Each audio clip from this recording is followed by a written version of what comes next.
ধন্যবাদ জানাবো।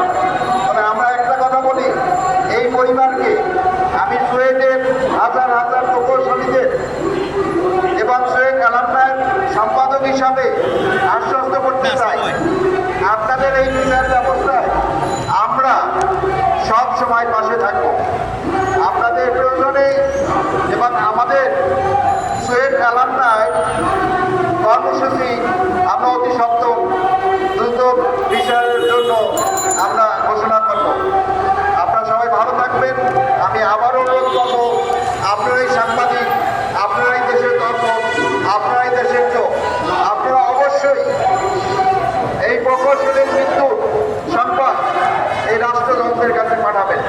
সন্ত্রাসী সে যে দলেরই হোক, যে সংগঠনের হোক, যত শক্তিশালী হোক, এই মেধাবী সন্তানের বিচার রুখতে পারবে না বলে আমি আশা করি। সবাই ভালো থাকবেন। এই পরিবারের শোক সংহত পরিবারের সম্বর্ধনা জানাচ্ছি। সর্বশেষে মহান আল্লাহ রাব্বুল আলামিনের কাছে তামিমের আত্মার শান্তির মাগফিরাত করছি। মহান রাব্বুল আলামিন আল্লাহ তাআলা তাকে যেন